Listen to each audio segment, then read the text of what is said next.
I got comfortable with the fact that I wasn't scared about when I had to get the next paycheck. And I think that's huge because we do rely on that sometimes, you know. But it's like I made that safety net for myself, and it's time to take advantage of the safety net, because if I don't take the chance now, when will I ever?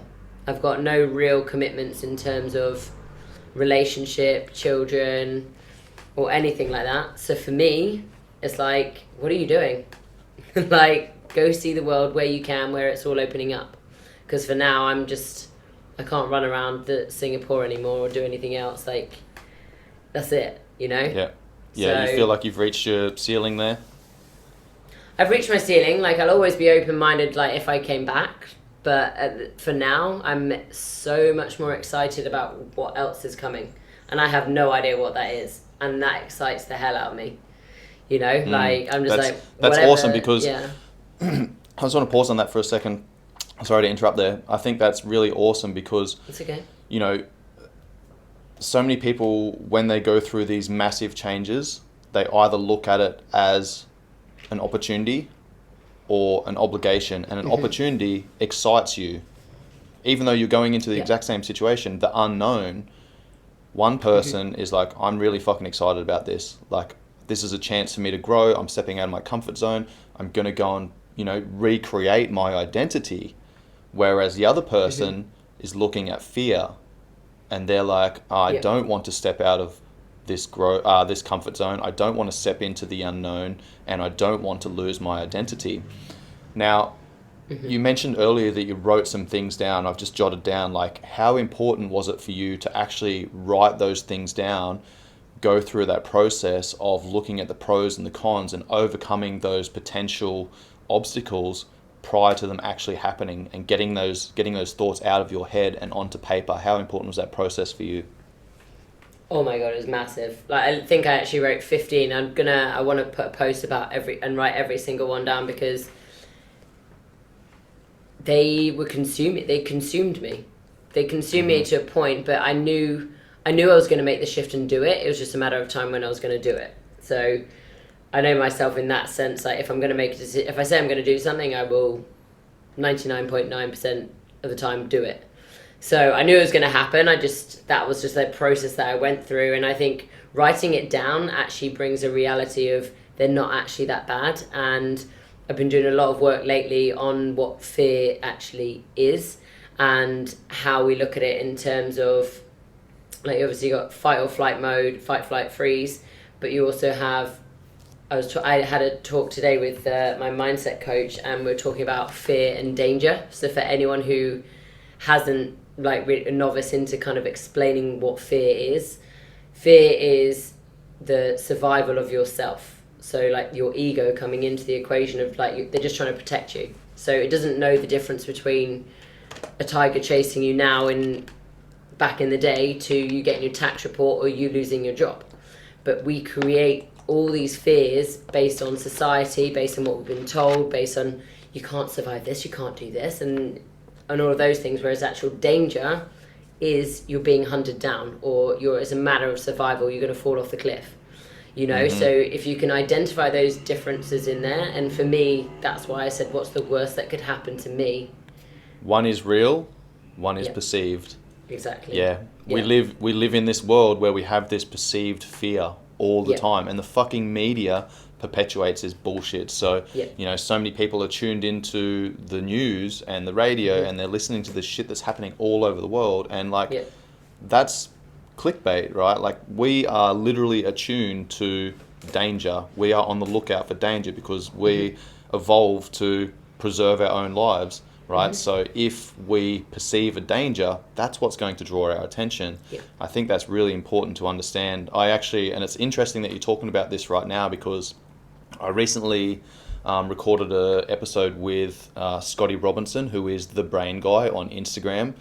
He's got like 97,000 followers on Instagram or some shit in the last like year or year and a half. I did a mastermind retreat with him in Thailand a couple of years ago. Amazing. And the dude is an absolute fucking wealth of knowledge, and just absolutely blew my mind with the content that he puts out and makes complex things really simple. But I had a really good conversation with him about this topic, of how the brain works. And I'm going to do like a 3-part series with him.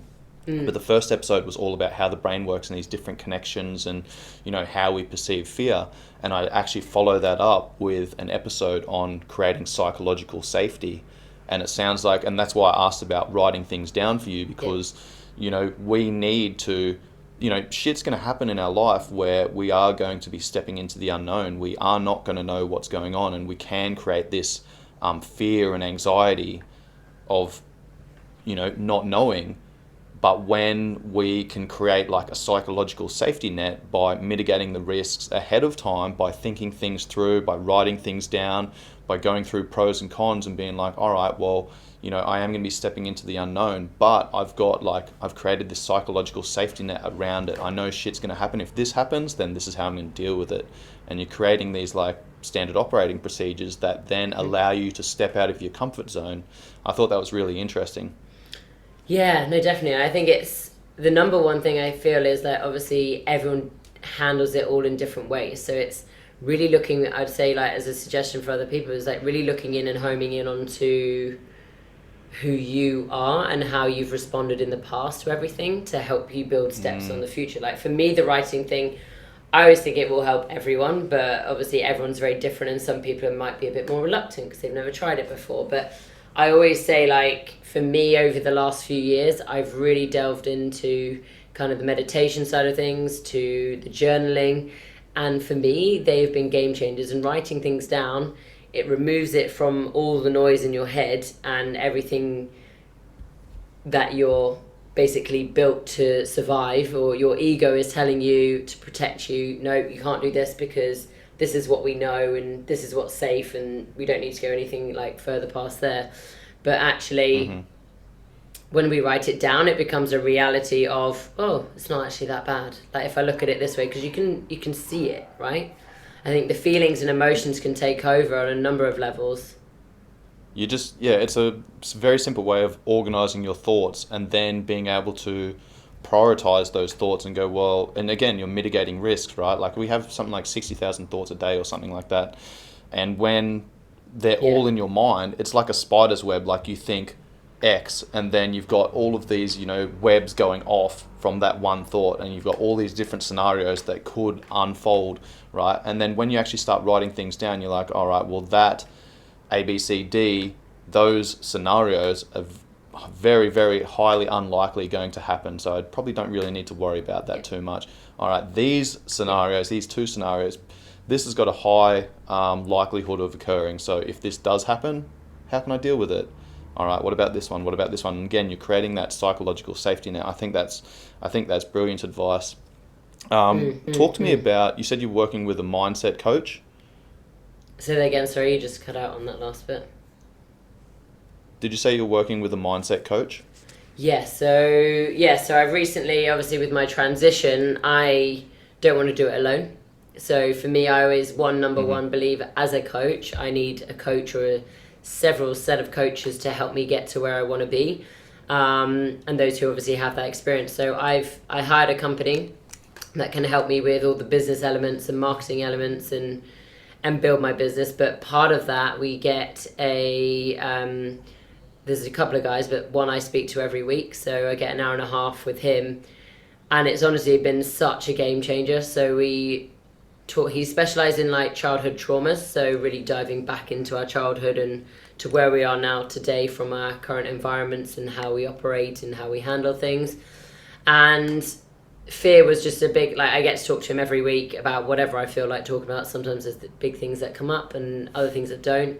But for me, it's been huge. Like I've never had a therapist or someone to connect with in such a sense. But for me, it's so humbling and grounding, because some days I go, I just want to talk about what happened today, and I want to kind of understand why it happened and why I've gotten triggered from this. And we kind of like dive into all of that headspace, because for me, as a coach, like not only, yes, I do obviously the physical training with all my clients, but for me, it's so much more than that. The mind is the most powerful tool. And as soon as I can understand the person I'm working with or get to know them that next level. I understand where the fears come from, how we can move past like the space of resistance, where the fears come into play, or like the feels of I should be able to do this but I've never done it before in my life. So it's kind of like I use him as a tool to make my mind stronger for myself, but for making my mind stronger for my clients, and it's always just going to be a win-win. And he's incredible, and we've been doing a lot of learning around the ego always comes up, which I find absolutely fascinating. So that's where we spend our conversations and talking about fear and talking about kind of today we were talking about like the alpha male and like the aggression and different presentations of what it is to be a leader and where that all stems from. So for me, like, yeah, mindset coach I get him for another 2.5 months, and that's been huge. You know, like it's just another way to get to know yourself even more, and you're talking to someone who's professional about it. Yeah, and that was the point that I was going to make, and that I was going to ask you about. You know, is having a mentor, having a coach. You as a coach, I as a coach, we understand how important it is to have people that, you know, are professionals in the field that can cut through the bullshit and guide us on that journey. Like, you could literally go onto YouTube and do all this research for yourself, and you could listen to different podcasts and read all these books, and, you know, you've got so much free information here. But the brilliance of having a fucking coach is they cut through that bullshit, they remove what's unnecessary, and they give you the tools that is going to work for you, and they're going to suit you for your individual needs.